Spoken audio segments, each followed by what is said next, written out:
Bismillahirrahmanirrahim. Assalamualaikum warahmatullahi wabarakatuh. Alhamdulillahirabbil alamin wassalatu wassalamu ala asyrafil anbiya'i wal mursalin wa ala alihi wa ashabihi ajma'in, amma ba'd. Ya ayyuhalladzina amanu taqullaha haqqa tuqatih wa la tamutunna illa wa antum muslimun. Rabbi shrah li sadri wa yassir li amri wahlul 'uqdatam min lisani yafqahu qawli. Ikhwatal iman wa akhwati fillah, kaum muslimin dan muslimat, para penuntut ilmu, jamaah sekalian, Bapak Ibu yang kami muliakan, rahimani wa rahimakumullah. Semoga semuanya Bapak Ibu dalam keadaan sehat walafiat dan dimudahkan selalu di dalam ketaatan.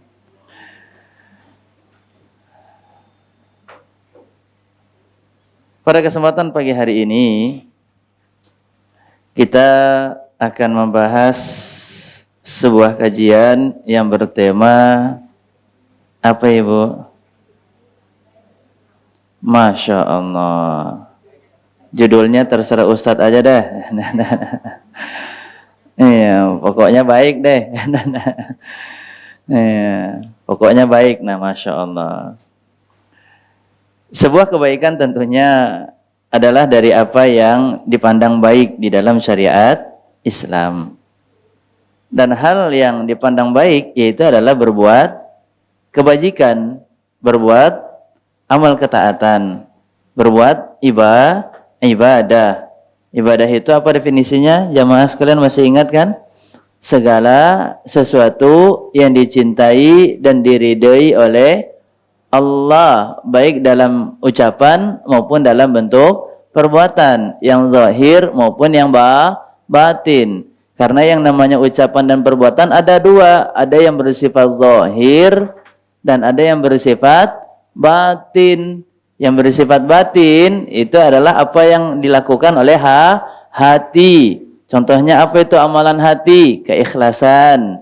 Itu amalan hati. Roja, berharap agar ibadahnya diterima, itu amalan hati. Khauf, takut kalau ibadahnya tidak diterima, maka itu adalah amalan hati. Kemudian tawakal juga termaksud daripada amalan hati. Tadabbur yaitu upaya memahami dan meresapi makna dari ayat Al-Quran, itu adalah diantara juga amalan hati, ya, adalah merupakan amalan hati. Nah, niat di dalam melakukan kebaikan, itu juga adalah amalan hati, karena niat itu tempatnya adalah di hati, bukan di lisan, ya, bukan di lisan. Sehingga setiap kita yang berbuat baik hendaknya meniatkan di dalam hati. Dan jadi amalan itu bersifat dua, ada yang zahir, ada yang batin. Yang zahir itu adalah yang tampak oleh kasat mata, dan ada amalan batin yang tidak tampak dari pandangan kasat mata. Tema kita yaitu adalah baik tapi tak dikenal. Artinya hendaknya kita berbuat baik di sini secara umum, poinnya adalah berlombalah kita di dalam melakukan kebaikan walaupun kita tidak dikenal, walaupun nama kita itu tidak tercantum di dalam list-list orang yang berbuat baik, atau tidak disebut-sebut dan diceritakan oleh orang lain atas kebaikan kita, padahal kita ikut berkontribusi. Ya, contoh membangun masjid, ya, nama kita tidak dicantumkan. Ada juga orang yang mereka itu kesal kalau namanya nggak dicantumin, apalagi kalau nggak ada embel-embel hajinya. Ilaha illallah. Nggak ada hajinya, udah ada namanya tapi nggak ada haji, itu masih apa? Masih dipermasalahkan gitu. Dianggap tidak menghormati dan memuliakan, tidak menghargai perjuangan ibadahnya, dan ini berarti kan niatnya bukan untuk karena Allah Subhanahu wa taala. Sedangkan kita mengetahui banyaknya para ulama dahulu, mereka kalau beramal pandai sekali mereka menyembunyikan amalan mereka, sehingga tidak diketahui siapa yang melakukannya, tidak diketahui siapa yang melaksanakannya. Kok tiba-tiba ada pembagian makanan, kok tiba-tiba ada pembelian sumur, Sekarang Utsman bin Affan ketika kaum muslimin di saat itu di Mekah atau di Madinah yang di saat itu sedang mengalami kekurangan air musim paceklik, ya siapa yang tahu kalau Utsman bin Affan membelikan sumur orang Yahudi dengan harga yang mahal, dengan harga yang sangat mahal. Ternyata orang Yahudi pinter, nggak mau nanti kalau sumurnya langsung dibeli, dia setelah itu nggak mendapatkan keuntungan. Ya sudah, akhirnya sewa, akadnya adalah sewa, tapi sewanya pun juga dengan biaya yang sangat mahal. Nah, kalau bahasa ibu-ibu sekarang itu namanya fantastik. Aduh. Tapi bukan tambahkan for ya. Itu film anak-anak ibu-ibu. Masya Allah. Harganya amazing. Iya, amazing. Zing lah. Harganya sangat luar biasa. Maka lihatlah para sahabat dan juga generasi salafus saleh, dan insya Allah nanti secara bertahap kita akan menyampaikan di antara mereka orang-orang soleh yang melaksanakan amal soleh tapi tidak dikenal siapa yang melakukannya. Dan inilah yang menjadi perintah Allah Subhanahu wa taala. Jadi kita ini diperintahkan untuk melaksanakan amal soleh sebagaimana dalil yang sebenarnya kita sudah selama ini mendengarkan dan memahaminya. Wa ma khalaqtul jinna wal insa illa liya'budun. Quran surat Az-Zariyat ayat 56. Tidaklah aku menciptakan jin, kata Allah, begitupun juga dengan manusia, melainkan untuk beribadah. Arti daripada ibadah adalah beramal, melakukan ketaatan, melakukan perkara yang dicintai dan diridai oleh Allah Subhanahu wa taala dalam rangka mengesahkan Allah, dalam rangka mengesahkan Allah Subhanahu wa taala. Berbeda dengan itu adalah perintah Allah di dalam beramal. Berbeda dengan syaitan. Adapun syaitan, dia berupaya untuk memberikan bisikan dan rayuan, menggoda manusia agar tidak beramal. Ya, contohnya seperti sholat subuh, padahal muadzin sudah teriak, as-salatu khairum minan naum. Tapi apa bisikan syaitan? Tidur. Bangun cuman matiin alarm. Habis itu dalam hati kita mengatakan apa? Oh, masih panjang. Karena biasanya kan kita membuat alarm itu setengah jam. Kan nggak ada yang tepat pada pas dengan azan, dengan waktunya kan. Azan salat subuh 4 sekian, nggak ada yang naruhnya jam sesuai dengan waktu salat subuh, mesti setengah jam atau 15 menit sebelum azan. Akhirnya ketika kita mematikan ada bisikan, udah tidur lagi, masih ada waktu. Masih ada waktu, bangun-bangun jamak sama salat syuruk. Ya itu apa? Tertidur, akhirnya tidak melaksanakan salat pada awal waktunya. Dan ini adalah merupakan bisikan syaitan. Sehingga apa kata Allah di dalam Quran surat Fatir ayat yang ke-6. Surat Fatir ayat yang ke-6, yaitu surat yang ke-35.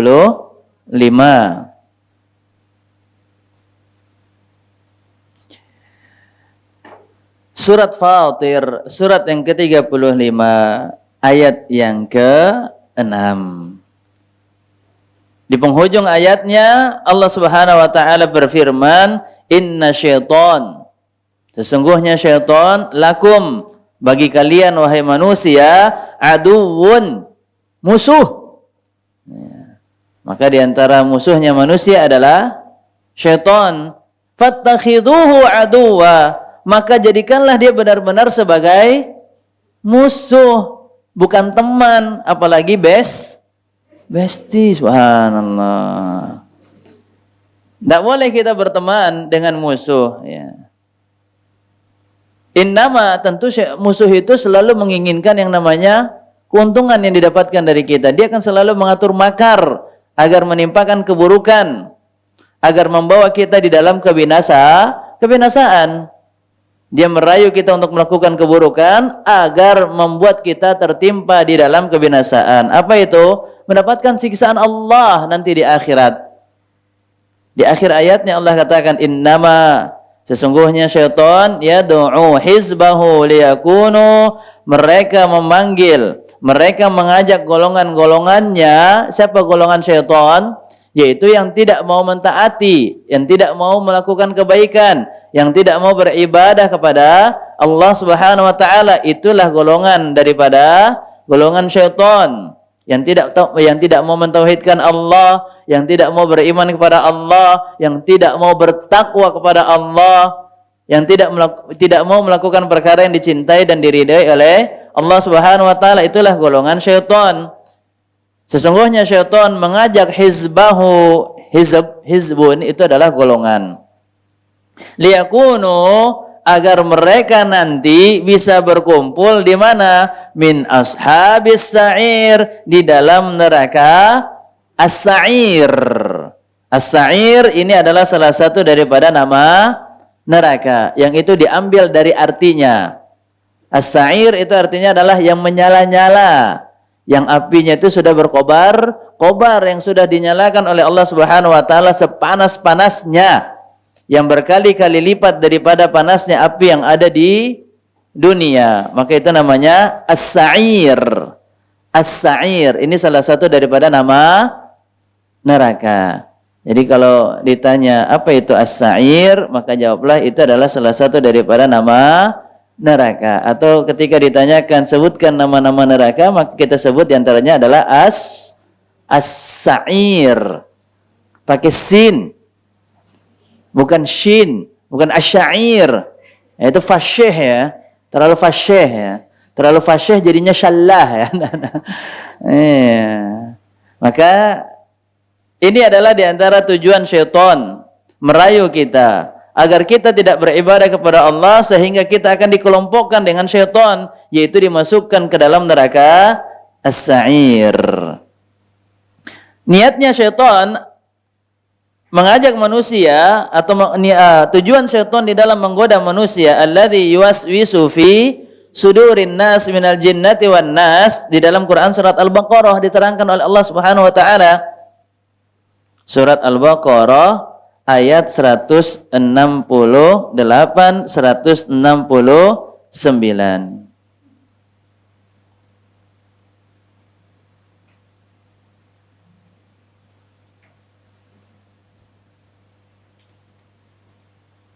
Sudah dapat? Al-Baqarah, surat Al-Baqarah ayat 168, 169.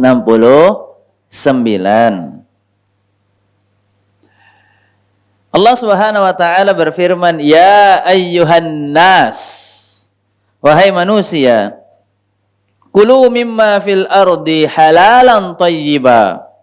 Makanlah dari apa yang ada di dalam bumi, halalan thayyiba, dalam keadaan halal, sifat makanannya halal,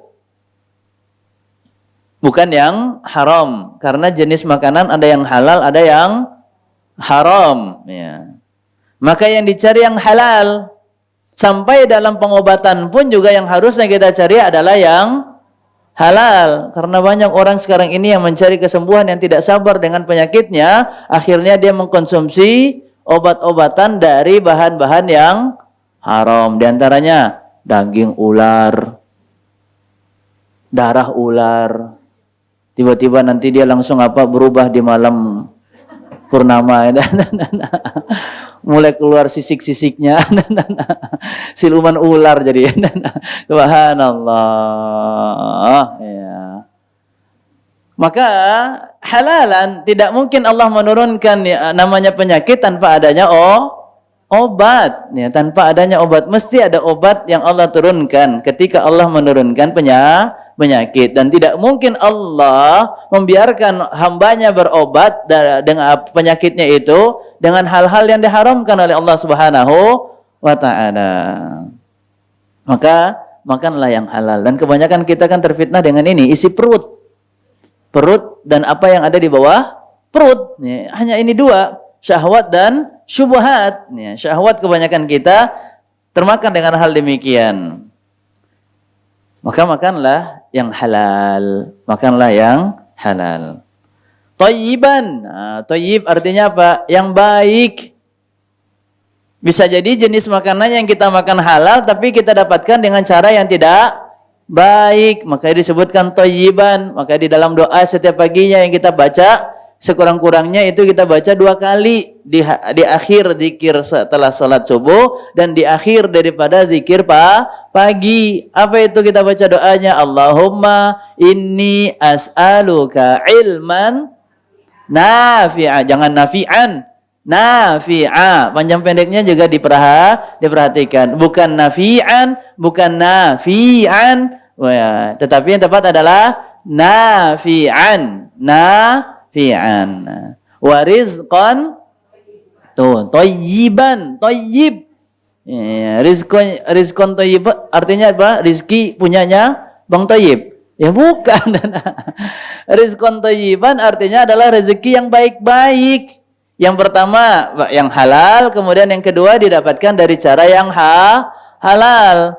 Karena dengan kita memakan yang halal dan didapatkan dari cara yang halal, inilah yang akan menguatkan badan kita di dalam kebaikan dan akan membuka pintu-pintu kebaikan selanjutnya. Tapi kalau kita mendapatkan rezeki dari cara yang haram atau memakan hal-hal yang haram, ya, sehingga banyak akan keburukan yang didatangkan oleh Allah Subhanahu wa taala dan pintu-pintu kebaikan akan ditutup. Di antaranya apa? Pintu kebaikan itu ditutup, tidak dikabulkannya doa.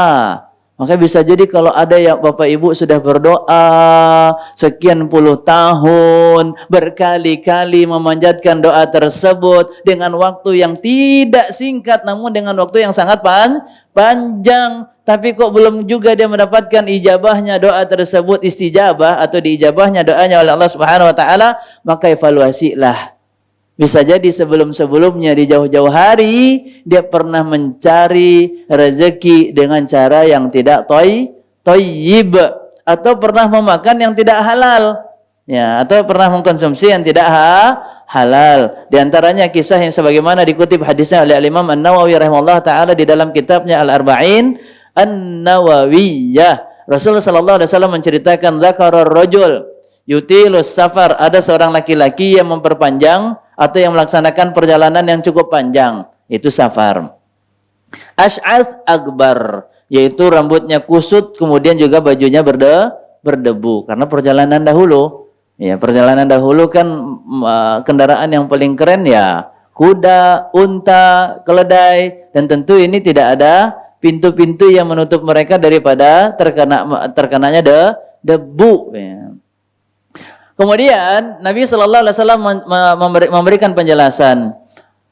Dia mengangkat tangan berdoa kepada Allah Subhanahu Wa Taala dan dia mengatakan ya Rabbi, wahai Rabbku. Kemudian dia sebutkan apa yang dia minta. Namun kata Nabi Shallallahu Alaihi Wasallam, ketika dia berdoa, dia masih mengkonsumsi yang haram. Mat'amuhu haram, mashrabuhu haram, wa malbasuhu haram, wa ghudhiya bil haram. Makanan yang dia didapatkan dari cara yang haram. Minuman, pakaian, bahkan dia tumbuh semuanya di dalam perkara yang haram. Fa anna yustajabulah. Bagaimana doanya ini akan dikabulkan oleh Allah Subhanahu wa taala. Maka bisa jadi anak-anak kita kok nakal, kok bandel, kok susah diatur, padahal kan anak ini terlahir di atas fitrahnya. Yuladu 'alal fitrah. Di atas fitrah berarti artinya apa?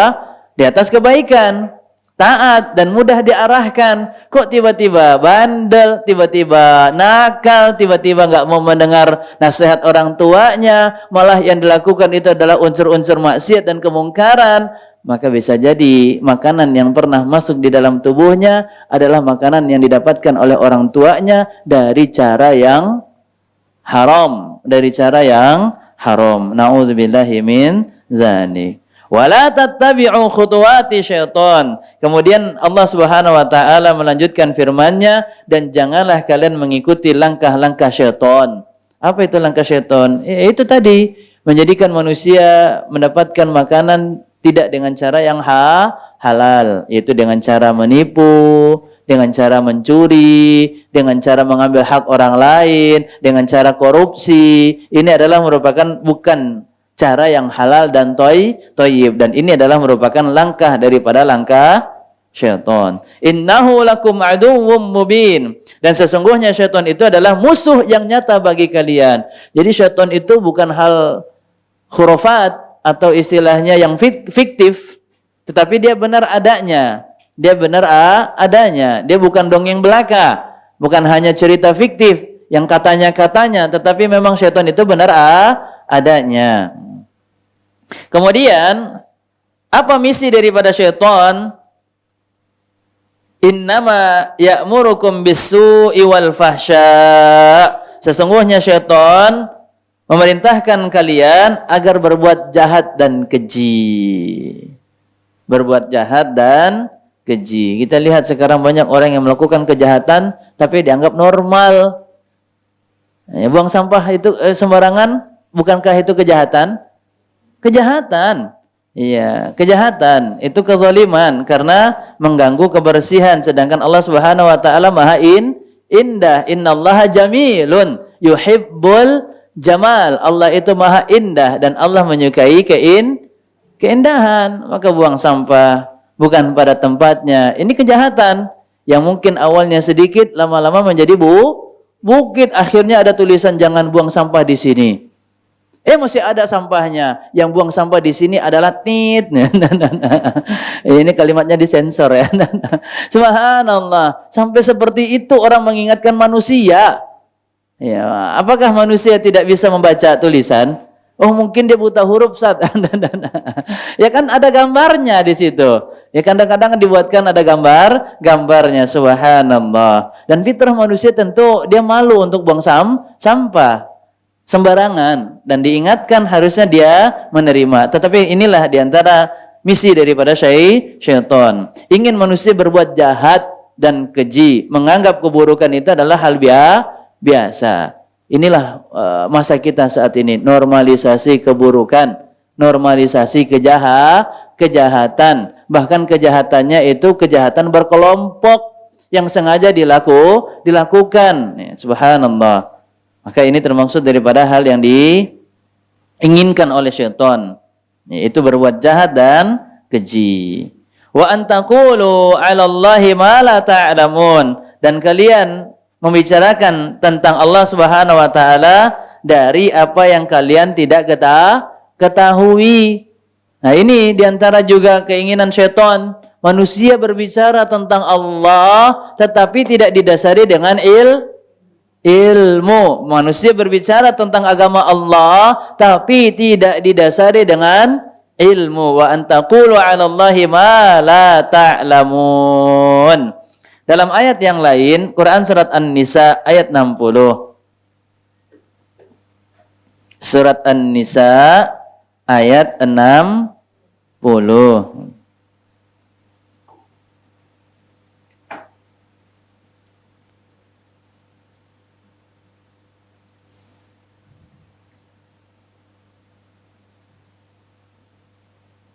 Di akhir ayatnya, Allah Subhanahu wa taala menegaskan di penghujung ayat yang ke-60 dari surat An-Nisa.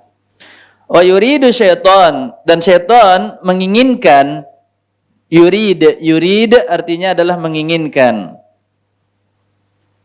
Dan syaitan berkeinginan, bermaksud agar apa? Ayudillahum dhalalan ba'ida, agar menyesatkan manusia sejauh-jauhnya dari jalan Allah Subhanahu wa taala. Bukankah kita meminta ihdinas siratal mustaqim? Kita minta jalan yang lurus, tapi syaitan menginginkan kita sejauh-jauhnya menyimpang, meninggalkan jalan yang lurus. Wa yuridu syaitan ayudillahum dhalalan ba'ida, dan syaitan bermaksud menyesatkan manusia dengan kesesatan yang sejauh-jauhnya, memalingkan manusia dari jalan kebenaran. Ikhwatal iman wa akhwati fillah rahimani wa rahimakumullah.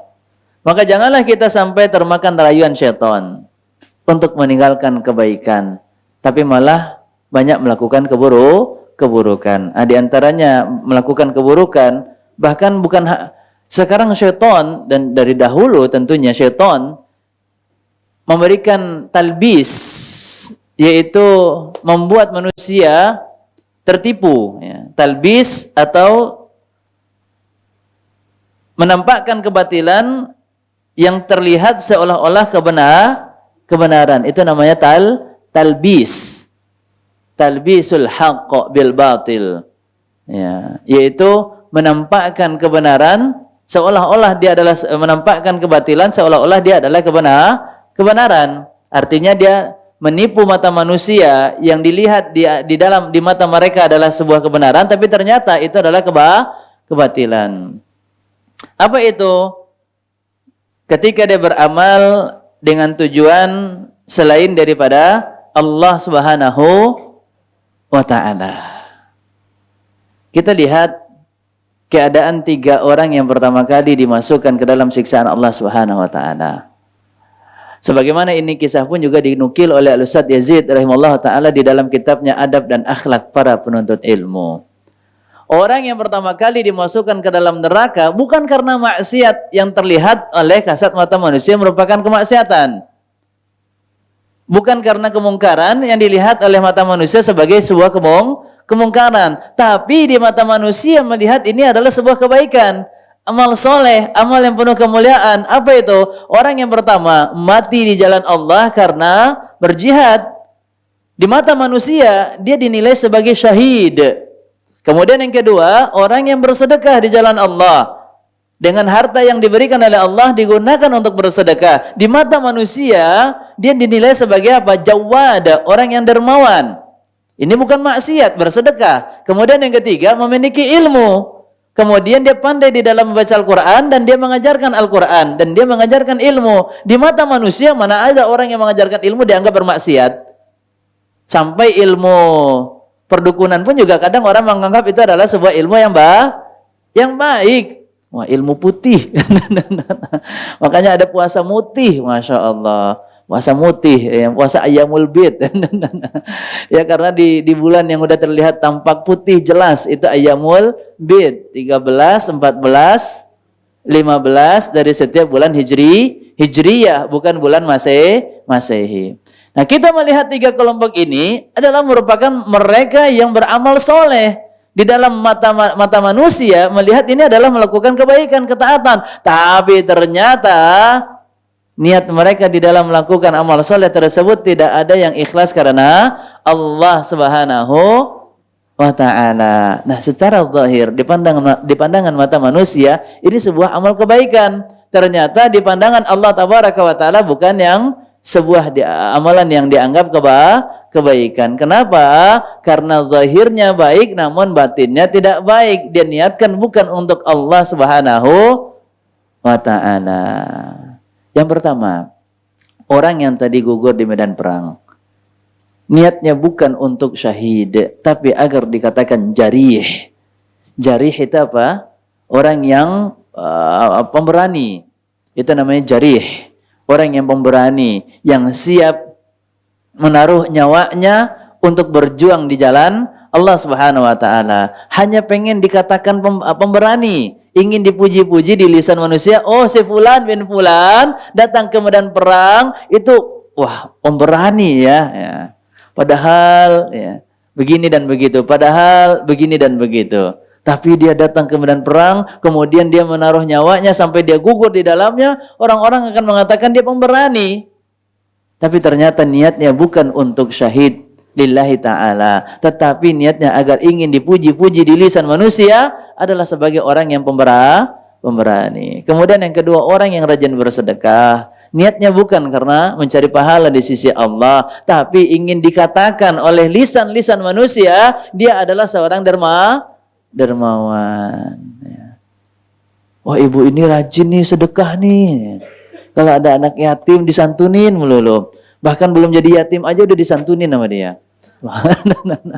Iya, artinya memang ibu ini luar biasa, semangat. Oh, ini bapak ini kalau ada acara-acara sosial selalu dia terdepan, selalu dia berlomba untuk melaksanakannya. Ya. Orang melihat bahwasanya fulan bin fulan, fulanah binti fulan, bapak dan ibu ini adalah merupakan orang yang semangat dalam kebaikan. Tapi ternyata di balik itu yang terdapat di dalam hatinya, dia melakukan itu bukan karena Allah Subhanahu wa ta'ala, tapi memang ingin mendapatkan pujian-pujian dari lisan manusia. Namanya apa? Likai. Ya, likai. Likai itu ya buat kebanyak li ajlin nas. Kalau dalam bahasa pondok kami itu likai. Likai. Likai yuro agar dia dilihat, likai yumdah agar dia dipuji, likai yusna agar dia disanjung oleh lisan manusia. Maka itu adalah niat yang keliru yang dapat menjadikan amal soleh yang padahal besar. Amal soleh, orang mati di jalan Allah ini bukan amal yang besar. Yang besar, dia menggadaikan nyawanya, dia mempertaruhkan kehidupannya untuk berjuang di jalan Allah Subhanahu wa taala. Apakah ini bukan perjuangan yang besar? Perjuangan yang besar. Kemudian orang yang bersedekah, rajin bersedekah, seolah-olah harta ini hanya sekedar titipan sesaat, kemudian dia berikan kepada yang lainnya yang sangat membutuhkan. Ya, orang-orang yang memiliki hajat, maka dia bersegar untuk membantu hajat-hajat manusia dengan hartanya. Maka ini merupakan amalan yang besar. Maka amalan yang besar hendaknya diniatkan dengan sesuatu yang mulia, yaitu adalah mengharapkan pahala di sisi Allah Subhanahu wa taala. Bahkan jangankan amalan yang besar seperti 3 amalan tadi. Ya.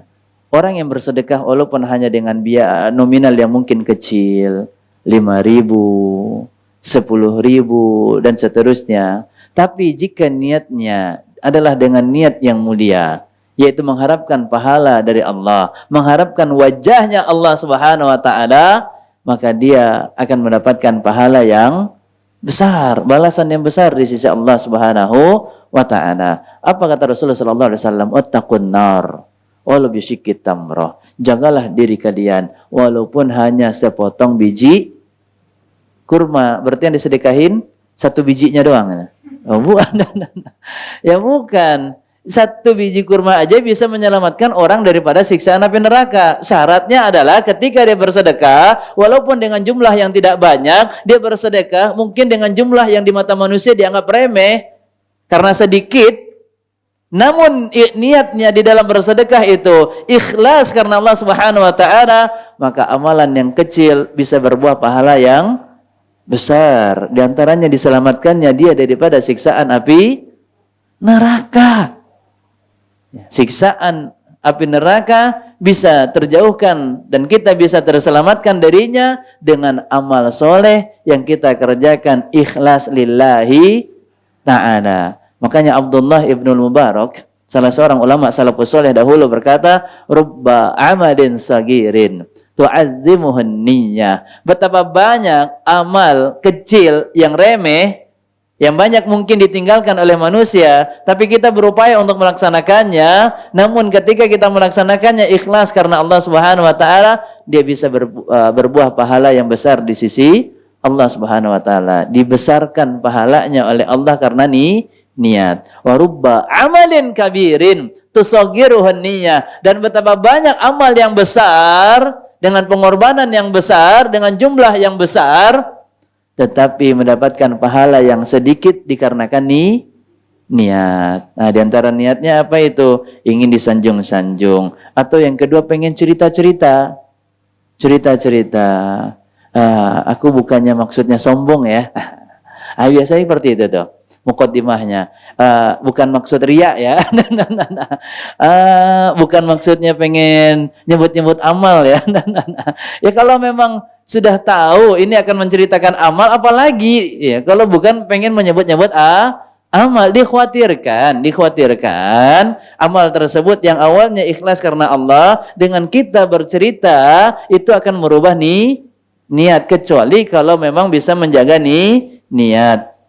Sebagaimana ya di dalam Quran surah Al-Insan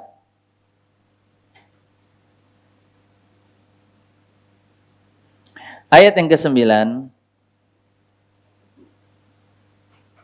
dan ayat yang ke-10.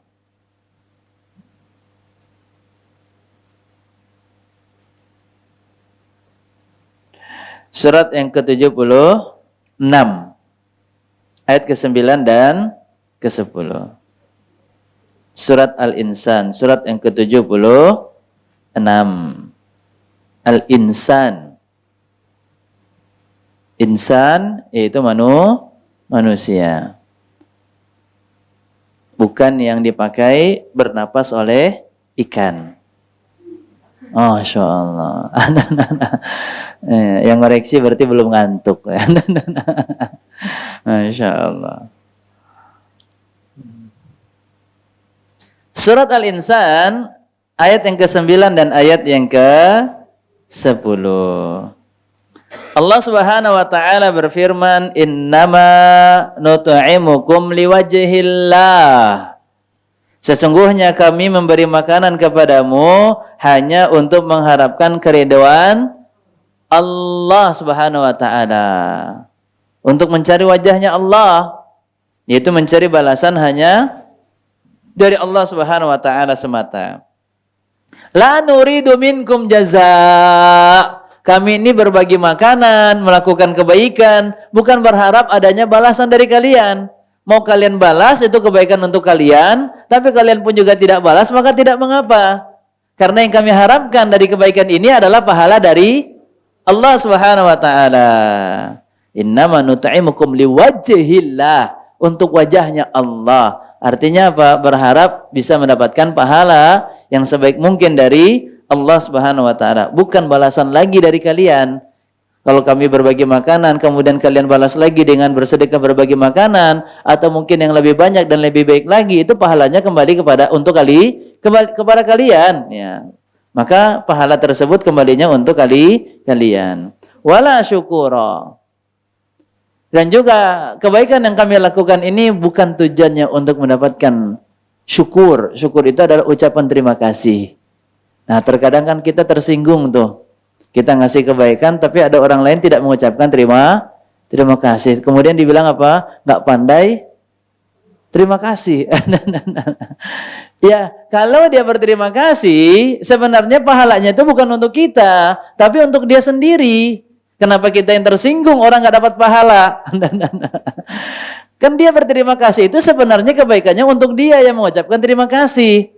Ya, pahalanya untuk dia, bukan untuk kita. Karena Nabi sallallahu alaihi wasallam mengatakan, "Man lam yashkurin nas la yashkurullah."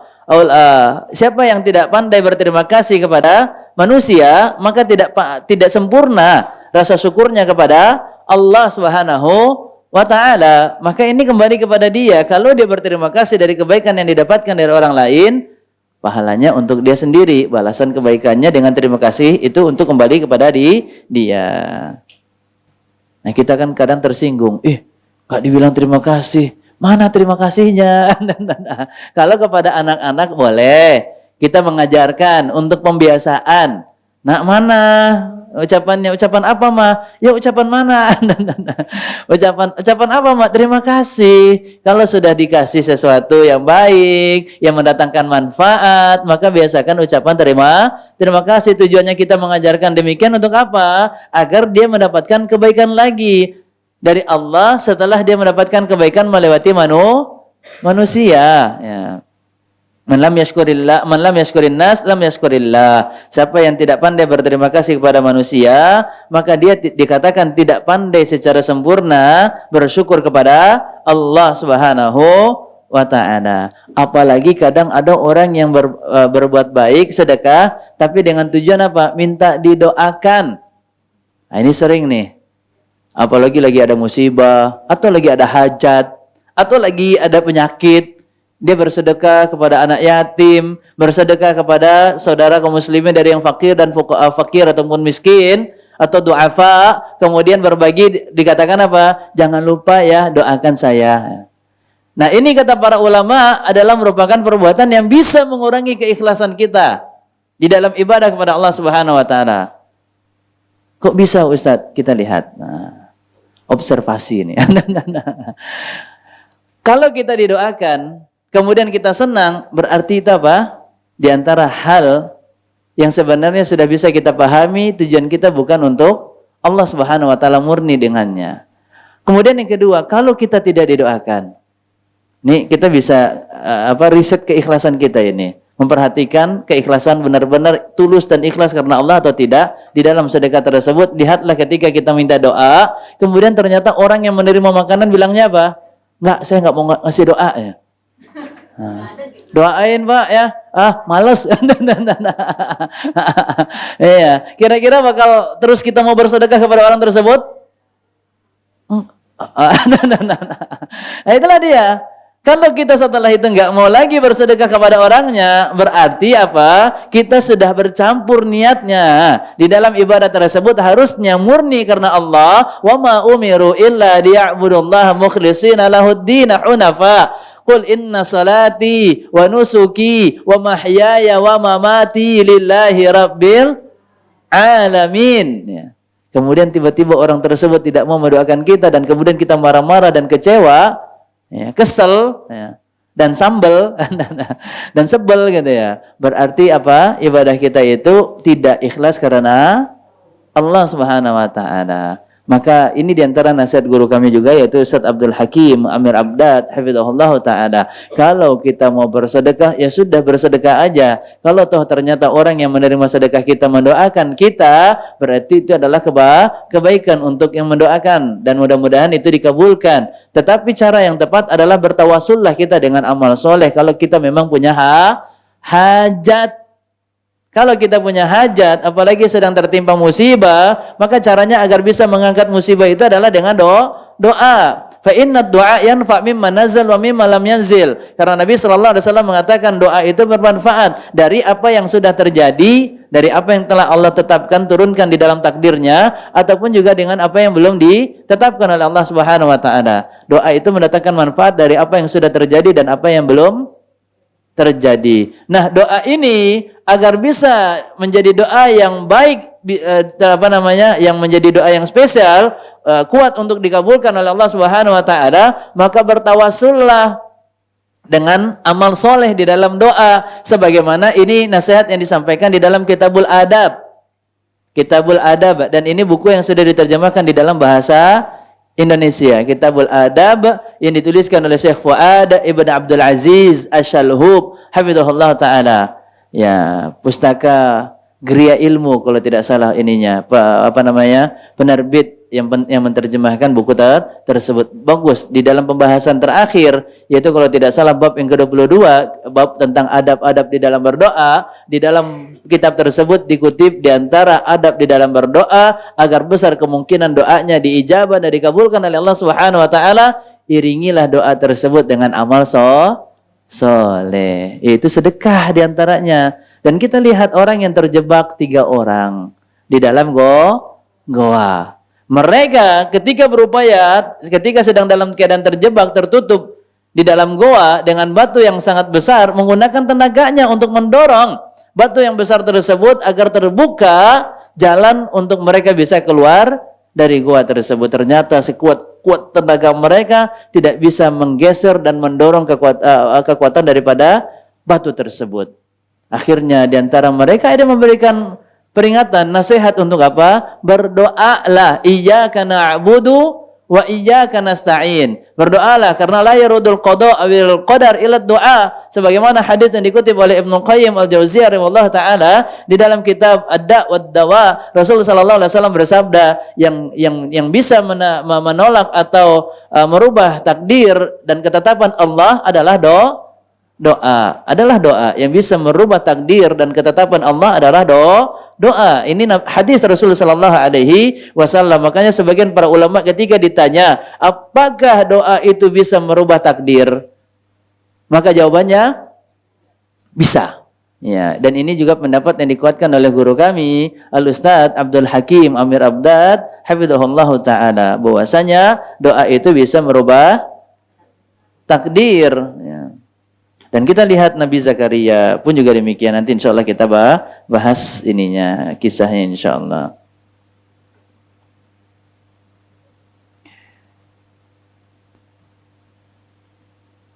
Jamaah sekalian, Bapak Ibu rahimani wa rahimakumullah.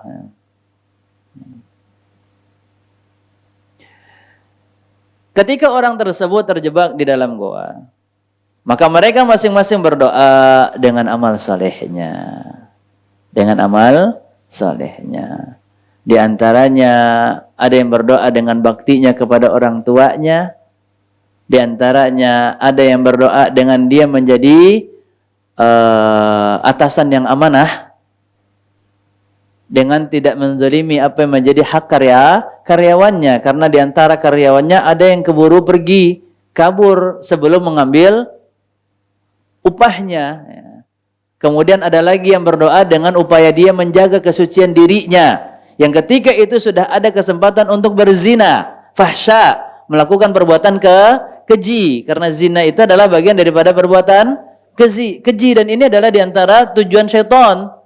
Sebagaimana tadi yang sudah kita bahas di dalam Quran surat Al-Baqarah ayat 169 tadi, bahwasanya syaitan yang diinginkan di antara misinya adalah memerintahkan manusia untuk melakukan keburukan dan juga fahsya, yaitu adalah melakukan perbuatan keji.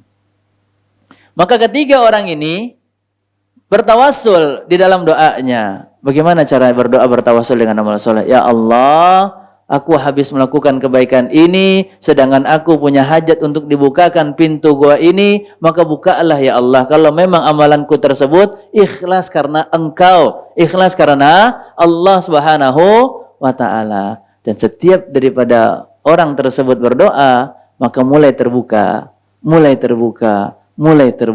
yang akhirnya ketiga-tiga orang yang terjebak bisa keluar dengan selamat dan mudah, tanpa harus mengeluarkan tenaga, tanpa harus peras keringat, banting tulang.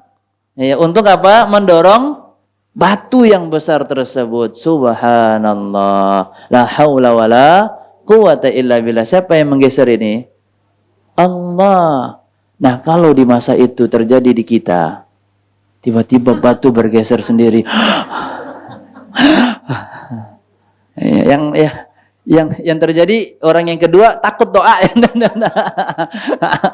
Apalagi ini di tempat yang gelap, nggak ada cahaya, kan tertutup. Mana ada gua tiba-tiba pakai cuman ada cahaya, ya pakai siul, cuit, kemudian ada cahayanya, nggak ada. Subhanallah, masa lampau, nggak ada PLN, nggak ada listrik, cahayanya pun juga masih dari sumbu, dari bambu dan seterusnya. Ya. Maka tentu ini adalah kemukjizatan, ya. Atau bisa dikatakan adalah kedahsyatan daripada doa. Maka doa kita agar besar kemungkinan dikabulkan oleh Allah Subhanahu wa Ta'ala, maka bersemangatlah kita di dalam melakukan kebaikan, walaupun kita tidak dikenal, walaupun kita tidak diketahui oleh orang lain. Apalagi sekarang amalan untuk bisa menjaga keikhlasan niat itu sangat terbuka lebar, di antaranya dengan adanya barcode kiris. Ya kan, itu adalah amalan yang sangat bisa lewat foto, kita foto nanti dibawa ke rumah. Nah, ini di antara amal yang bisa dilaksanakan ketika malam Al-Qadar. Iya, malam Al-Qadar, Lailatul Qadar. Ya, lawan daripada Lailatul Qadar adalah malam Qadar. Lailatul Qadar malam kemuliaan jika dilakukan dengan ketaatan. Tapi kalau Lailatul Qadar hanya dicari dengan bicara, cerita-cerita, tidur-tiduran, main HP, ya, maka ini tidak mendapatkan kemuliaannya daripada malam Al-Qadar. Kan di antara perempuan, amalan perempuan yang bisa dilakukan untuk mendapatkan malam Al-Qadar, tidak mesti harus iktikaf. Tidak mesti harus i'tikaf, bisa dengan berada di rumah, memenuhi apa yang menjadi kewajiban dia di rumah, menyiapkan sahur, buka puasa untuk keluarganya. Ini diantara amal soleh. Kemudian membantu suaminya untuk beriktikaf di masjid dengan mengambil pakaian kotornya, mengantarkan pakaian barunya, mengantarkan makanan berbuka dan sahur, termasuk daripada amal soleh yang bisa dilakukan oleh istri untuk mendapatkan malam Al-Qadar. Nah, bisa juga dengan baca Al-Quran di rumah. Para wanita baca Al-Quran di rumah. Syahrul Ramadan alladzi unzila fihil Quran. Bulan Ramadan adalah bulan diturunkannya Al-Quran. Maka banyak amal soleh yang bisa dilakukan oleh para wanita untuk mendapatkan malam Al-Qadar. Lailatul Qadri khairum min alfi syahr. Ya. Di antaranya dengan doa Allahumma innaka afuwun tuhibbul afwa fa'fu anni. Di antaranya dengan baca Al-Qur'an, di antaranya dengan qiyamul lail. Man qama lailatal qadri imanan wa ihtisaban ghufira lahu ma taqaddama min dzambi. Dan di antaranya adalah dengan sedekah. Kalau mungkin sedekah di tengah malam kita susah mencari orang fakir dan miskin, kan bisa lewat barcode dari yayasan-yayasan sosial yang kita ketahui yayasannya adalah amanah, maka kita tetap akan mendapatkan pahala dari niat yang telah kita lakukan, yang telah kita niatkan di dalam hati dan amalan yang telah kita laksanakan. Maka sekarang untuk beramal soleh, agar amal kita itu terjaga, niatnya, keikhlasannya tidak terganggu, karena diketahui oleh manusia sangat besar kemungkinan kita mendapatkan keikhlasan itu di masa saat ini. Tapi di masa saat ini pun juga sangat besar kemungkinan kita melakukan hal-hal yang dapat merusak pahala. Di antaranya apa itu? Ngonten. Itu ada orang miskin tuh, ada orang miskin. Kamera tuh. Pak, subhanallah. Dan kemarin saya luar biasa salut orang yang ada di Aceh. Mereka adalah orang yang sedang tertimpa musibah, membutuhkan makanan. Tapi tiba-tiba ada konten kreator yang datang berbagi makanan. Dengan adanya peliputan kamera, dia bilang apa? Kalau diliput, saya nggak mau menerimanya. Sudah bawa bagi ke yang lain. Subhanallah. Jarang sekali di masa kita ini orang bisa menjaga marwahnya, menjaga izzahnya, kemuliaan dirinya, ya, menjaga kemuliaan dirinya. Walaupun dia sedang dalam keadaan membutuhkan, tetapi dia pengen menjaga kemuliaan dirinya. Untuk apa? Tidak bermudah-mudah meminta, tidak bermudah-mudah menggantungkan harapan kepada manusia. Dan ini ditunjukkan oleh Nabi kita Muhammad SAW dan Abu Bakar serta Umar, sebagaimana di dalam kitab amalan sunnah sehari-hari Rasulullah Sallallahu Alaihi Wasallam disebutkan bahwasanya pernah di suatu sore Nabi keluar dari rumahnya karena tidak ada makanan. Bahkan dalam riwayat yang lain ditanyakan kepada Aisyah, adakah makanan? Tidak ada. Yang ada cuman khol. Tahu khol? Khol itu bukan kol ya, itu sayur itu. Ya nggak ada sayur kol. Penyebutannya dalam bahasa Arab. Dan khol itu cuka. Ya, tahu cuka? Aku cuka sama kamu. Ya makanan ya yang biasa dicampur di masakan kita, ya. Cuka, ya, cuka.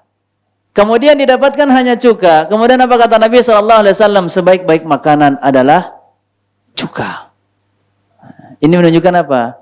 Beliau tidak memarahi istrinya karena tidak ada makanan. Kemudian yang kedua, beliau tidak pernah merendahkan dan meremehkan makanan, walaupun hanya ada cuka. Ya, maka diantara contohnya mungkin kita saat ini cuma ada garam. Betapa banyak orang makan nasi dengan garam itu sudah enak. Bahkan pernah saya mendapatkan juga videonya, ada orang yang sedang tertimpa musibah, kalau nggak salah di Sumatera Barat, kalau nggak salah itu. Dibagikan makanan dengan hanya kuah saja, nggak ada isinya. Nggak ada daging, nggak ada ikan, nggak ada tempe, nggak ada orek. Maka orang jangan pernah meremehkan yang namanya orek yang ada di warteg. Iya, cuman orek. Ya cuman terong. Jangan pakai cuman. Ini nih nikmat ketika nggak ada, sangat kita merasakan apa? Kerinduan untuk mendapatkannya. Dibagikan nasi cuman kuah. Iya. Mungkin bagi kita tadi cuman, terus kuahnya dikasih garam, hanya dengan itu saja makan. Apa ekspresi yang saya lihat dari wajah mereka, sangat menikmati. Masya Allah. Nah kita di sebelah kanan kita udah ada chicken, beef, Masya Allah, steak. Ya, steak. Ya, subhanallah. Udah makannya aneh-aneh namanya gitu. Udah itu harganya cuma sepotong seuprit dan harganya mahal, subhanallah. Udah itu difoto, diekspos, diupload di media sosialnya, subhanallah. Lezat, delicious. Subhanallah. Yang lain yang enggak makan, kan bagaimana rasa mereka melihat makanan tersebut? Maka yang dibagi itu bukan foto, yang dibagi itu rasanya. Makanannya langsung datang dan tidak mesti harus membawa nama, kecuali kalau mungkin yayasan yang dia membawa label dan di situ ada titipan banyak kaum muslimin, dengan adanya dokumentasi untuk laporan kepada para donatur, kepada kaum muslimin, maka itu tidak mengapa. Ya, tetapi kan kebanyakan muhsinin itu kalau sudah berbagi, ya sudah niatnya ikhlas karena Allah. Tidak mesti harus menunggu laporan daripada amanah dari yayasan yang sudah diberikan. Ustadz, tapi takut nanti uangnya nggak sampai.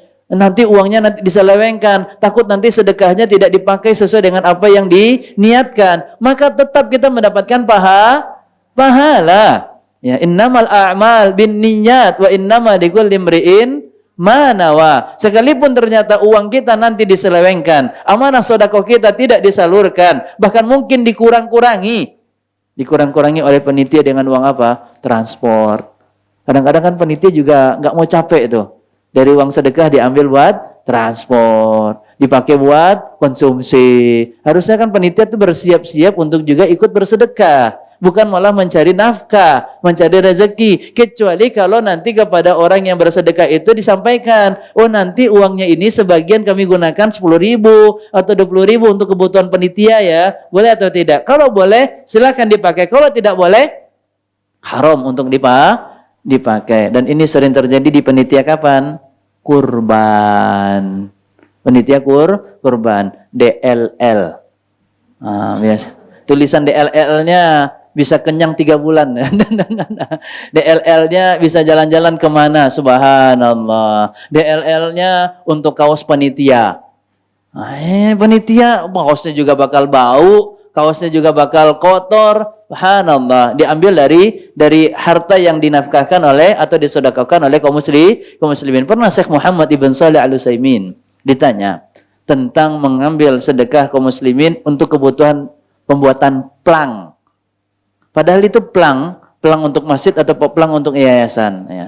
Hanya plang itu kan label penamaan yang ditaruh di depan gedung. Oh, biar orang tuh tahu kalau bangunan ini adalah yayasan ini. Jadi siapa yang pengen berinfak, menitipkan amanah sedekahnya, zakatnya dan segala macamnya, itu bisa datang ke sini. Maka ditanyakan kepada Syekh Muhammad ibn Shalih Al-Utsaimin rahimahullah taala, bolehkah kami mengambil sebagian daripada sedekah kaum muslimin yang telah dititipkan untuk pembuatan plang? Padahal kan itu untuk maslahat yayasan juga, maslahat umat. Tapi apa kata Syekh Muhammad ibn Shalih Al-Utsaimin? Nggak boleh. Tidak boleh. Kecuali kalau memang betul-betul ada penjelasan terperinci dari sedekah kaum muslimin digunakan untuk hal tersebut. Maka untuk panitia dakwah, apalagi pembangunan masjid, jangan hanya tertulis sedekah saja. Tetapi kalau bisa memang diperinci. Oh, ini untuk anak yatim. Oh, ini untuk para fuqara, para du'afa. Oh, ini untuk armala, untuk mereka wanita-wanita yang jompo, janda, yang membutuhkan bantuan. Maka ditentukan secara detail, tidak boleh digabungkan.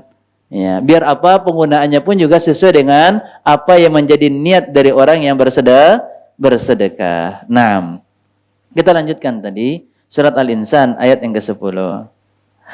Inna nakhafu min rabbina, sesungguhnya kami takut min rabbina yauman abusan qamtarira. Kami itu takut, kami melakukan ini, apa yang kami lakukan? Nut'imukum tadi, memberikan makanan, bersedekah.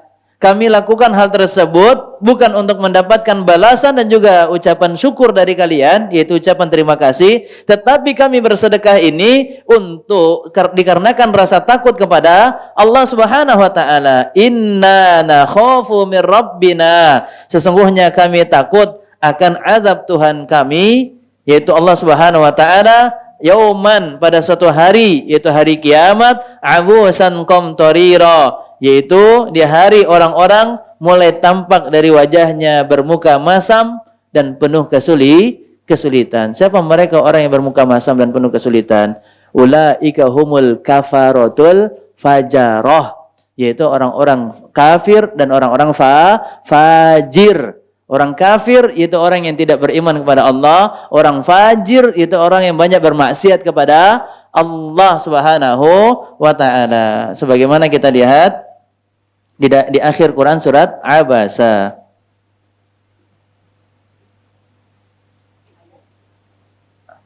Ayat yang terakhir, ayat 42.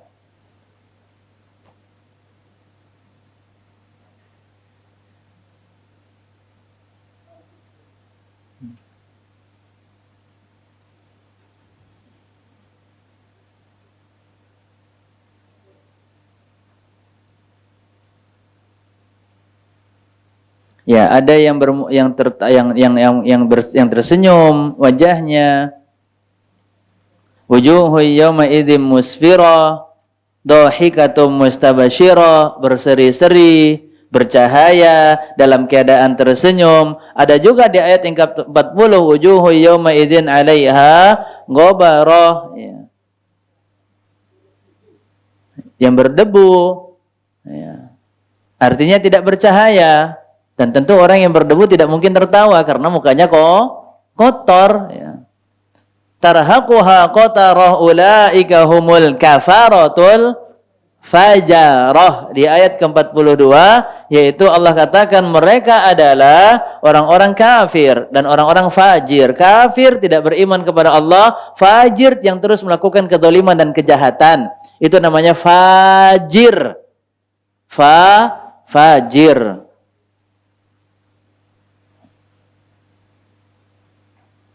Fajir atau jamaknya adalah fajaroh. Fajaroh.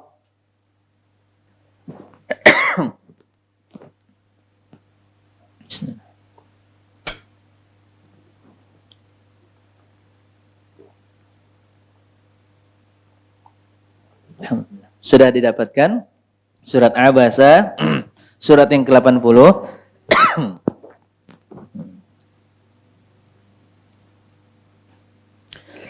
Maka ini adalah abus, yaitu adalah orang yang bermuka masam. Qamtarira, yaitu adalah orang yang dalam keadaan susah, sulit. Keadaannya sulit, yang sulit di akhirat. Kesulitan di dunia itu ada batasnya. Dan mesti ada kadarnya. Ada batasnya, artinya tidak selamanya. Dengan kita sudah meninggal, maka kesulitan dunia ini pun juga akan berhenti. Dengan kita sudah meninggal, maka setiap ujian yang ada di dalam kehidupan dunia ini pun juga sudah berhenti. Dan kesulitan di dunia itu ada takarannya. Tidak akan melampaui daripada batas kemampuan daripada manusia. La yukallifullahu nafsan illa wus'aha. Dan mesti kesulitan dunia akan datang kemudahan setelahnya. Fa inna ma'al usri yusra, inna ma'al usri yusra. Tapi kalau kesulitan di akhirat, tidak ada setelahnya ada kemudahan, tidak ada. Kemudian kesulitan di akhirat itu adalah kesulitan yang melampaui batas. Sehingga lihatlah betapa sulitnya keadaan di akhirat, sampai-sampai orang-orang kafir mereka berandai-andai agar tercipta menjadi debu. Di akhir Quran surat An-Naba, surat Amma Yatasa'alun. Di akhir Quran surat An-Naba, yaitu surat Amma Yatasa'alun. Wa yaqulul kafiru ya laitani kuntu turaba. Dan mereka orang-orang kafir berkata, ya laitani, duhai kiranya diriku kuntu menjadi turaba, menjadi tanah, menjadi debu. Karena tanah atau debu itu tidak akan dihisap, tidak akan disiksa oleh Allah Subhanahu wa taala, tidak akan diminta pertanggungjawaban Allah Subhanahu wa taala dari apa yang mereka kerjakan selama di dunia, tapi yang akan diminta pertanggungjawabannya Allah Subhanahu wa taala dari kesehatannya, dari titipan harta yang diberikan oleh Allah Subhanahu wa taala adalah manusia dan juga jin. Yang sebagaimana Quran surat Az-Zariyat ayat 56 itu, wa ma khalaqtul jinna wal insa illa liya'budun. Ini menunjukkan bahwasanya jin dan manusia adalah dua makhluk yang akan diminta pertanggungjawaban oleh Allah Subhanahu wa taala.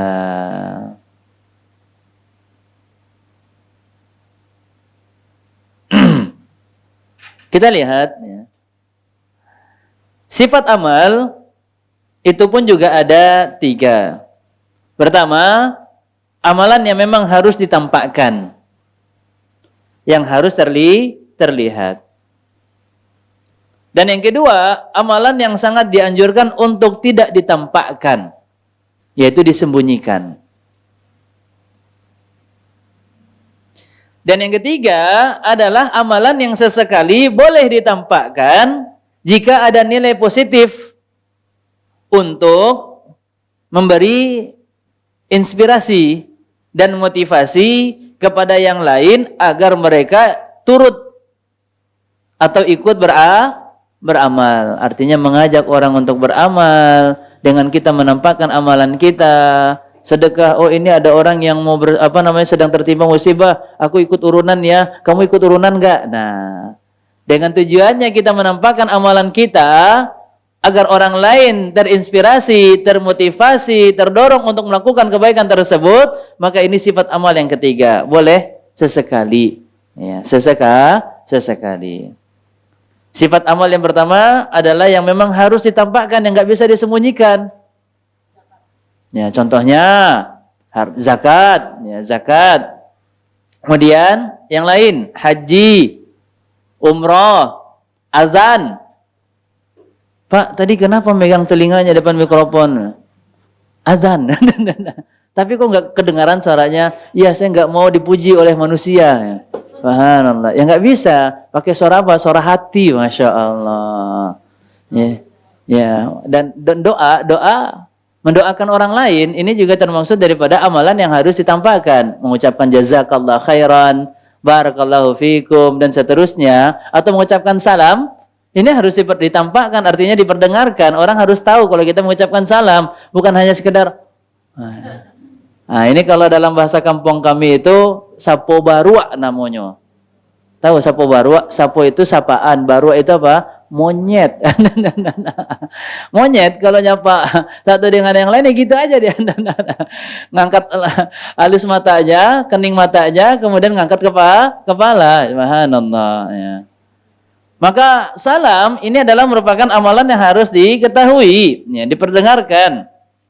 Sholat berjamaah pun juga contohnya di masjid ini adalah merupakan amalan yang harus ditampakkan. Kemudian mengajarkan ilmu, ya, mengajarkan ilmu ini juga adalah merupakan amalan yang harus ditampakkan. Jangan sampai ibu-ibu tiba-tiba duduk di sini nggak ada gurunya. Wah, masya Allah. Dari mana gurunya? Wihdatul wujud. Ilmu batin.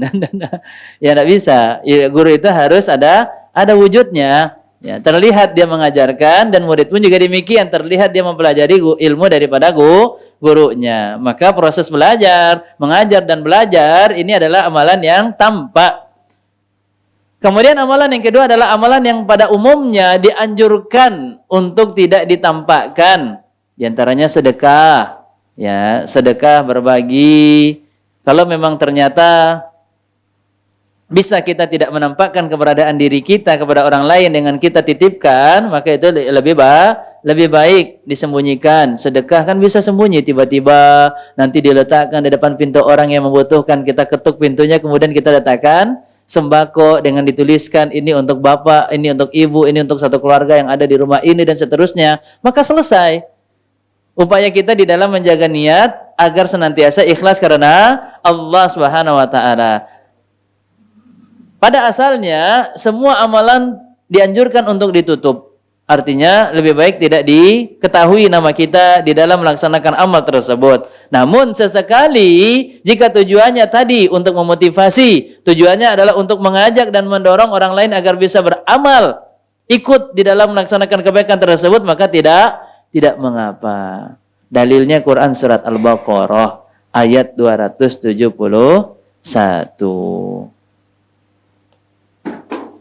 Ya, surat Al-Baqarah ayat 271. In tubdu shadaqat fa ni'mahi. Jika kamu menampakkan sedekahmu, maka itu adalah perkara yang baik. Ni'ma artinya baik. Baik itu yang dimaksud di sini adalah boleh.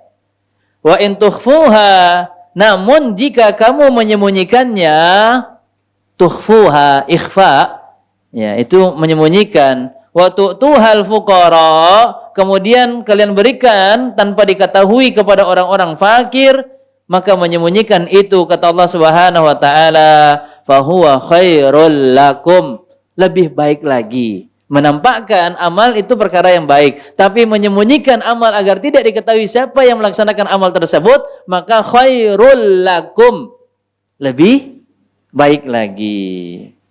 Nah, kemudian di akhir ayatnya Allah katakan ini keutamaan orang yang bersedekah dalam keadaan sembunyi-sembunyi. Apa itu? Wa yukaffiru ankum min sayyi'atikum. Maka amalan tersebut dapat menghapuskan dari kalian sebagian kesalahan-kesalahan yang pernah dilakukan. Maka lebih baik kita bersedekah dalam keadaan tidak dikenal, tidak diketahui.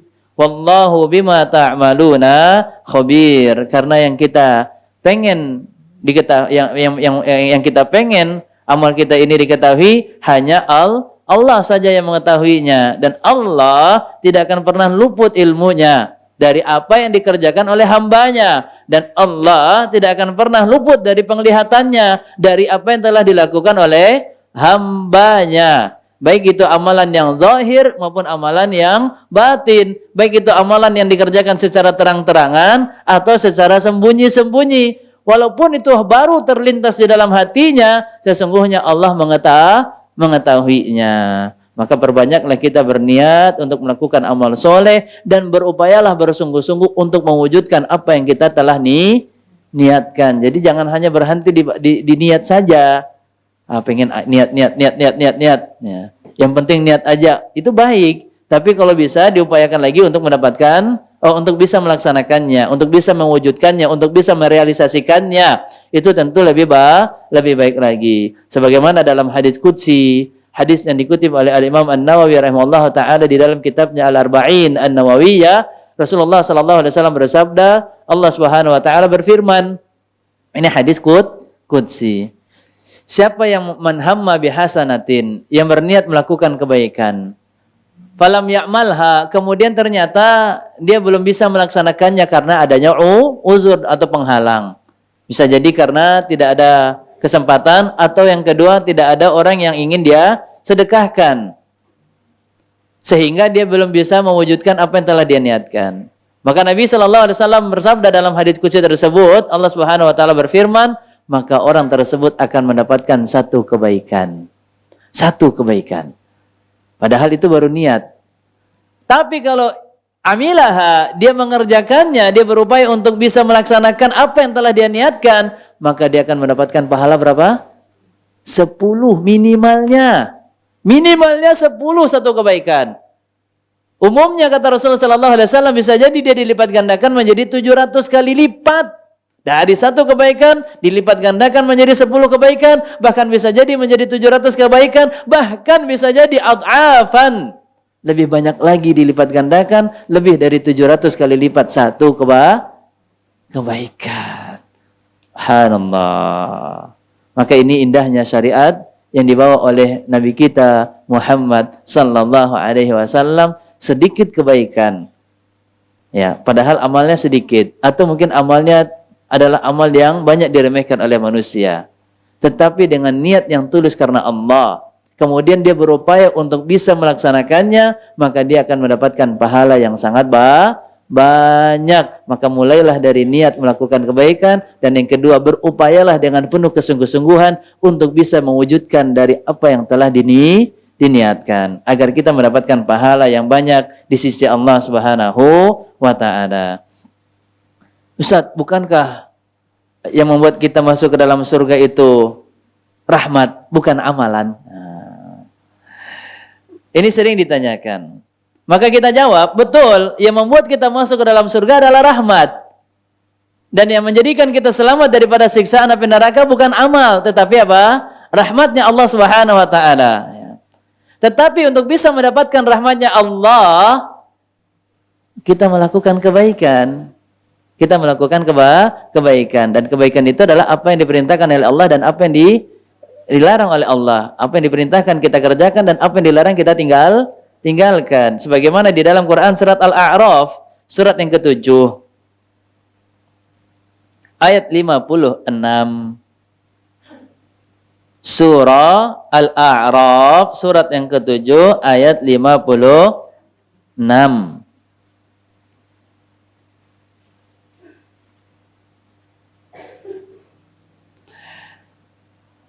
Wala tufsidu fil ardi ba'da islahiha. Dan janganlah kalian melakukan kerusakan di atas muka bumi ini setelah diperbaiki oleh Allah Subhanahu wa taala. Karena dunia atau bumi ini sebelum adanya manusia berada di dalam kerusakan. Kemudian didatangkanlah generasi pengganti selanjutnya yang dikenal dengan khalifah. Ya, fil ard, khalifah di atas muka bumi ini yaitu adalah manusia. Wad'uuhu khaufan wa tama'a, dan berdoalah kepada Allah dalam keadaan takut. Dalam keadaan takut. Ya. Wa tama'a, dan juga dalam keadaan harap. Dalam keadaan yang penuh semangat. Inna rahmatallahi qaribum minal muhsinin. Nah, ini dia syahid dari dalilnya. Ya, catatan besar daripada dalilnya. Sesungguhnya rahmat Allah sangatlah dekat dengan orang-orang yang senantiasa berbuat kebajikan. Inna rahmatallahi qaribum minal muhsinin. Maka memang betul rahmat Allah lah yang menjadikan kita masuk ke dalam surga dan diselamatkan daripada siksaan api neraka. Namun untuk bisa mendapatkan rahmat Allah agar kita dimasukkan ke dalam surga dan diselamatkan daripada siksaan api neraka adalah dengan melakukan kebaikan. Maka untuk orang yang berharap mendapatkan rahmat Allah dari hamba Allah yang senantiasa berharap mendapatkan rahmatnya, maka lakukanlah banyaknya kebaikan. Jangan pernah menganggap remeh suatu kebaikan, karena tidak ada sesuatu kebaikan itu kecil di sisi Allah jika niatnya karena Allah tabaraka wa ta'ala. Karena kalau orang sudah berniat dengan menyebutkan nama Allah atau dengan lillahi ta'ala, maka itu adalah sesuatu yang agung. Makanya orang kalau bersumpah itu sesuatu yang agung. Kenapa? Karena menyebutkan nama Allah Subhanahu wa taala, sesuatu yang ada di dalamnya nama Allah. Contoh bersumpah menjadi agung. Kalau ada orang yang bersumpah, maka tidak boleh kita menolak sumpahnya. Apalagi kalau dia meminta-minta kepada kita dan dia mengatakan, demi Allah saya sekian hari belum makan, demi Allah saya dalam keadaan sakit. Dan kalau dia bersumpah menggunakan nama Allah dan kita bisa membantunya, walaupun mungkin di pandangan mata kita ini ada kecurigaan, tapi memang kita kebanyakan itu selalu curiga. Bahkan sama suami sendiri yang udah siang pagi malam banting tulang, udah butuh napas tambahan, susah payah nyari duit, terlambat sedikit pulang, bisa ada kecurigaan. Makanya Allah Subhanahu wa taala mengatakan ijtanibu katsiran minadh-dhann. Ya, ijtanibu, jauhkanlah diri kalian daripada prasangka. Ya. Sebagaimana Quran surat Al-Hujurat ayat 12. Surat Al-Hujurat, surat yang ke-49.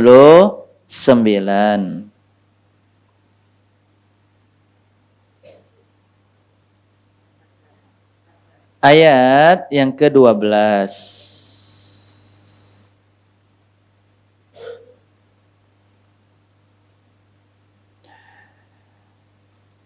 Ayat yang ke-12 surat Al-Hujurat. Ya ayyuhalladzina amanu, wahai orang-orang yang beriman, ijtanibu, jauhkanlah diri kalian katsiran, katsir. Nah, kita sering mengucapkan syukron katsiran, ya. Tapi ini sebenarnya salah. Yang tepat bukan syukron katsiran, tapi yang tepat adalah syukron jazilan. Iya, syukran jazilan. Ya, maka kalau syukran kasiran ini terjemahan Indonesia yang diarabkan. Iya, terima kasih banyak. Maka ada kaidah yang di dalam bahasa Arab itu ternyata berbeda dengan bahasa Indonesia. Kasiran yaitu adalah banyak.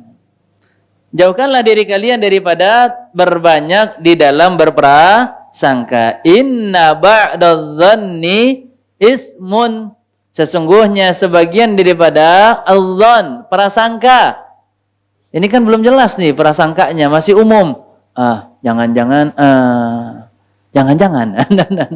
masih baru jangan-jangan, belum kita sebutkan apa-apanya. Kebanyakan kita ini mengarah kepada apa prasangkanya? Kepada yang buruk. Makanya Allah Subhanahu wa taala mengatakan inna ba'dadh-dhann, sesungguhnya sebagian daripada prasangka adalah merupakan ismun, yaitu dosa. Ism.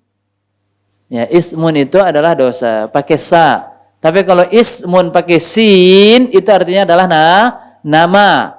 Ya, ismun pakai sin itu artinya nama. Tapi kalau ismun pakai sa, maka artinya adalah dosa. Ismun. Ya, ismun. Maka dari sini kita mendapatkan pelajaran bahwasanya tinggalkanlah prasangka.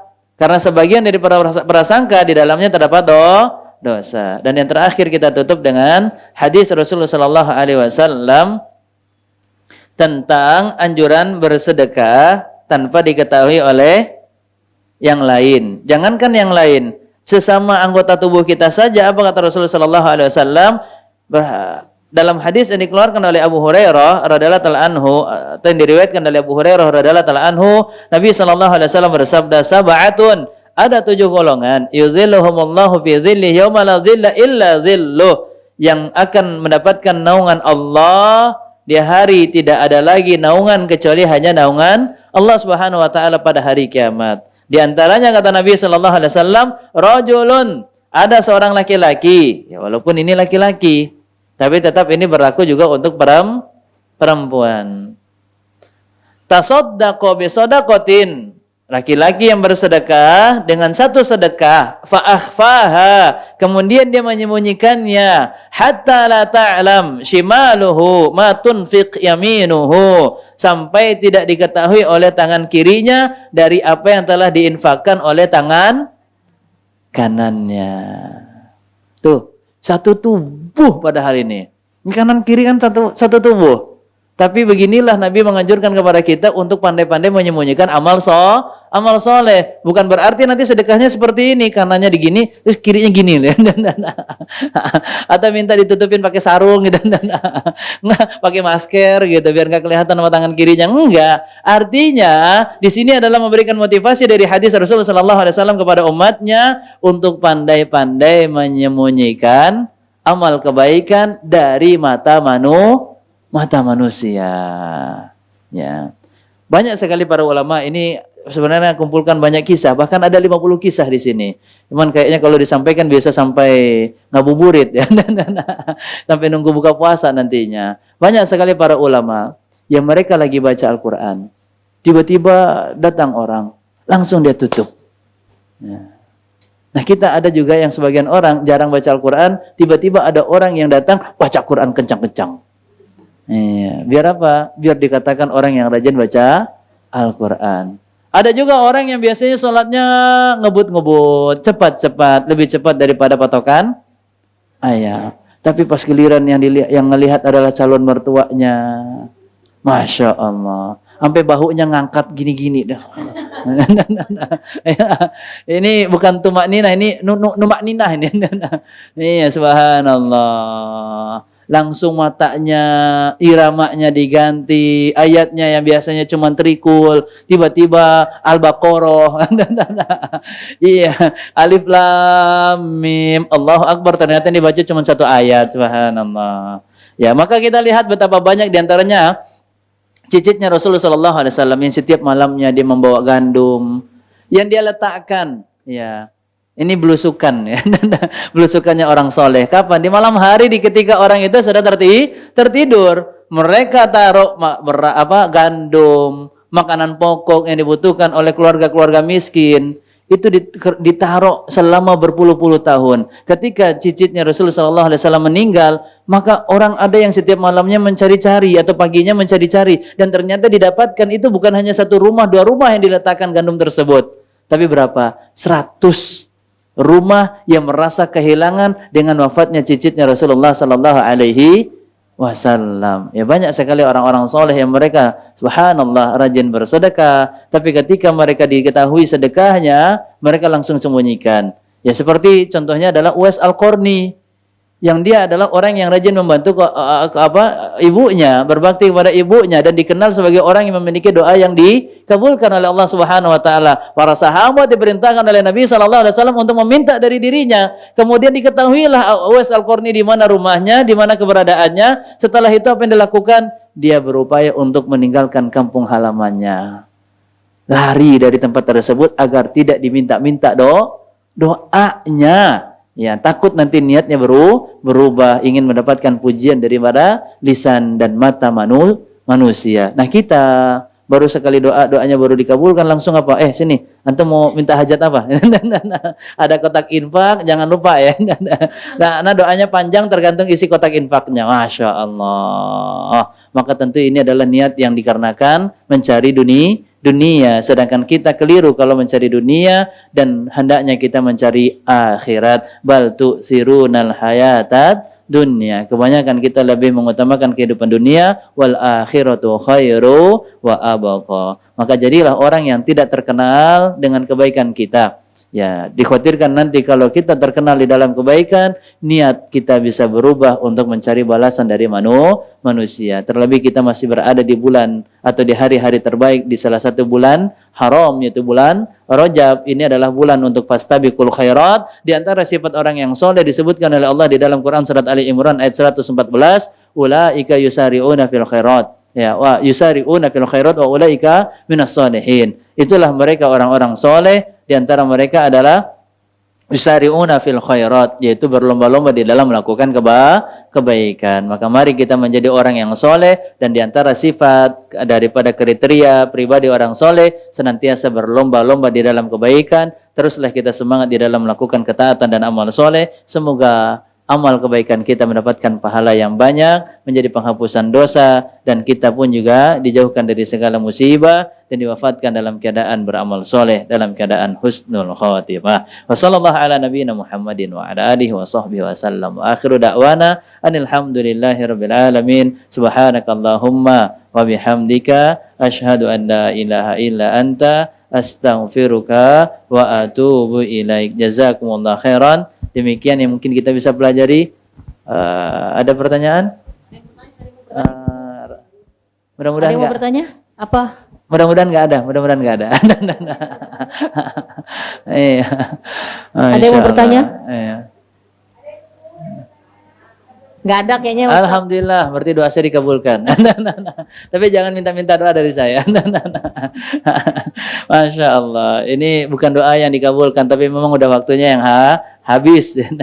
Jazakumullahu khairan. Itulah yang bisa kita pelajari. Semoga apa yang telah kita pelajari menjadi ilmu bermanfaat. Barakallahu fiikum. Assalamualaikum warahmatullahi wabarakatuh. Dukung Al-Hujjah untuk punya tempat dakwah. Salurkan wakaf lahan melalui Bank Syariah Indonesia. Nomor rekening 7796001377 atas nama Al-Hujjah Dakwah Islamiyah dengan memberikan kode 300 di belakangnya. Contoh, Rp 10.300.000. Syukron wa jazakumullah khair.